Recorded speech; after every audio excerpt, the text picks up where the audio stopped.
चर्चा करण्याची आवश्यकता आहे। बरं. ते जे काही बदल करण्यासारखे असतील नक्की सरकार त्यामध्ये विचार करेल, म्हणजे बरोबर आहे, पण गोपीचंदजी स्वीकारले पाहिजेत आणि त्यांनी जी सूचना दिलेली आहे ते आम्ही माननीय मुख्यमंत्री महोदयांकडे सांगू। बरोबर, तुम्ही मगाशी उल्लेख केला की सरकार शेतकऱ्यांसाठी काम करतंय, मग मला खासदार विशाल पाटील आपल्याला विचारायचं आहे, गोपीचंद पडळकर ज्या प्रकारे म्हणाले की सरकार जर शेतकऱ्यांच्या बाजूने शेतकऱ्यांचा पूर्ण विचार करतंय, मग गुन्हे का दाखल केले? संपादक साहेब माझं एक मिनिट म्हणणं ऐकून घ्या। गोपीचंदजी मी ऐकतो आपल्याला, कॉरिडॉर डेव्हलप झाला, आज लाखो लोक तिथं मंदिरामध्ये दर्शनाला जात आहेत।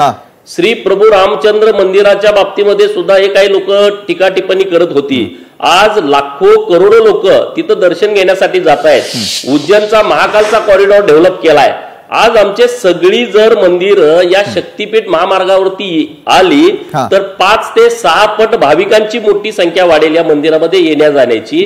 त्यांचा वेळ वाचेल, त्यांचा पैसा वाचेल आणि आमच्या सगळ्या मंदिरांच्या डेव्हलपमेंट चांगल्या पद्धतीने होईल। तर काही लोकांनी याचा पण विचार नीटपणे केला पाहिजे। बरोबर, त्याचा विचार विरोधक करत नाही असं जर आपण म्हणत असाल, खासदार विशाल पाटीलजी, मग आज शेतकऱ्यांवरती, तुमच्यावरती, राजू शेट्टींवरती साधारण 450 जणांवरती गुन्हे दाखल झालेले आहेत, ते कारण काय? असं काय केलं होतं आपण तिथं? हे पहा, राजू शेट्टी असतील नाहीतर विशाल पाटील असतील, हे आम्ही गौण आहे। हा विरोधक म्हणून आता पडळकर साहेब चांगले वक्ते आहेत, खूप छान बोलले, शक्तीपीठाचे खूप महत्व त्यांनी सांगितले, आमच्या जिल्ह्याचे ते सुपुत्र आहेत।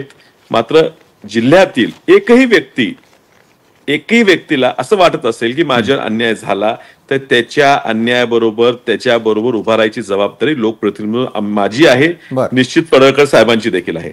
आता हे चांगलं बोलून विकास चांगला व्हायला लागलाय, आमचा विकासाला विरोध नाही, आम्ही 100 वेळा सांगतो, पुन्हा सांगतो, विकासाला विरोध नाही, पण एखादा प्रकल्प तुम्हाला करत असताना तुम्ही तो प्रकल्प माझ्या जमिनीवरनं, माझ्या पिकणाऱ्या जमिनीवरनं नेणार आहे, तिथं त्या जमिनीवर मी शेती करतो, माझं कुटुंब त्या जमिनीवर चालते, ती जमीन तुम्हाला शासनाला प्रकल्पासाठी पाहिजे, देशाचं चांगलं होण्यासाठी तुम्ही त्या कराला लावतायत काही ठराविक शेतकऱ्यांना। ठीक आहे, 86,000 कोटीचा खर्च होणार आहे, त्यातले काही पैसे तुम्ही शेतकऱ्यांना देणार आहे, मग त्या शेतकऱ्याला अधिकार नाही का विचारायचा की माझ्या जमिनीचं मूल्य काय, तुम्ही हे जमीन कशासाठी घेताय, ह्यात तर तुम्ही नेमकं काय साध्य करणार आहे? बरं, माझी जमीन घेऊन माझ्या राहिलेल्या जमिनीचं जर तुमच्या ह्या नवीन प्रकल्पामुळे पूर येणार असेल तर मग जमीन देण्याचा फायदा आहे का? म्हणजे देशाचा फायदा झाला का देशाचं नुकसान झालं?